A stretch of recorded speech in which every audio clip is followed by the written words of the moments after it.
हाय नमस्तुभ्यं। स्वागत है आपका शिव पुराण श्री रुद्र संहिता पंचम खंड 16वें अध्याय में। श्री विष्णु का लक्ष्मी को जलंधर का वध न करने का वचन देना। संत कुमार जी बोले, हे व्यास जी, इस प्रकार जब गुरुदेव बृहस्पति ने देवताओं को युद्ध रोक देने के विषय में कहा तो सभी ने गुरु की आज्ञा का पालन किया और युद्ध रुक गया। परंतु जलंधर का क्रोध शांत नहीं हुआ। वह इंद्र को ढूंढता ढूंढता स्वर्गलोक आ पहुंचा।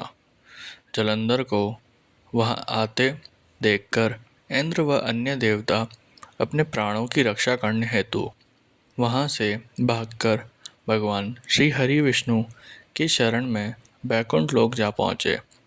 वहां पहुंचकर उन्होंने भगवान विष्णु को प्रणाम किया और उनकी भक्ति भाव से स्तुति की। तत्पश्चात उन्होंने भगवान विष्णु से कहा, हे कृपा निधान, हम आपकी शरण में आए हैं, हमारी रक्षा कीजिए। तब देवताओं ने विष्णु जी को जलंधर के विषय में सब कुछ बता दिया। समस्त वृतांत सुनकर श्री हरि विष्णु ने देवताओं से कहा कि वे अपने भय का त्याग कर दें। उन्होंने उनकी प्राण रक्षा करने का आश्वासन दिया और कहा कि मैं जलंधर का वध कर तुम्हें उससे मुक्ति दिलाऊंगा। यह कहकर भगवान विष्णु अपने वाहन गरुड़ पर सवार होकर चलने लगे। यह देखकर देवी लक्ष्मी के नेत्रों में आंसू आ गया और वह बोली, हे स्वामी, जलंधर समुद्रदेव का जातक पुत्र होने के कारण मेरा भाई है। आप मेरे स्वामी होकर मेरे भाई को क्यों मारना चाहते हैं?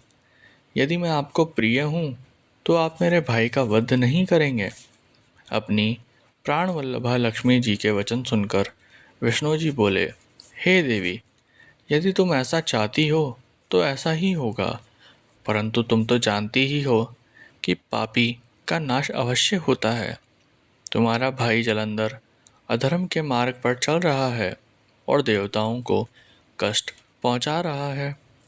फिर भी मैं उसका वध अपने हाथों से नहीं करूंगा, परंतु इस समय तो मुझे युद्ध में जाना होगा। यह कहकर भगवान विष्णु युद्ध स्थल की ओर चल दिए। भगवान विष्णु उस स्थान पर पहुंचे जहां असुरराज जलंधर था। भगवान विष्णु को आया देखकर देवताओं में हर्ष और ऊर्जा का संचार हुआ। देवसेना अत्यंत रोमांचित हो गई। सभी देवताओं ने हाथ जोड़कर श्री हरि को प्रणाम किया। भगवान विष्णु का मुखमंडल अद्भुत आभा से प्रकाशित हो रहा था। उनके दिव्य तेज के सामने दैत्य और दानवों का खड़ा रह पाना मुश्किल हो रहा था।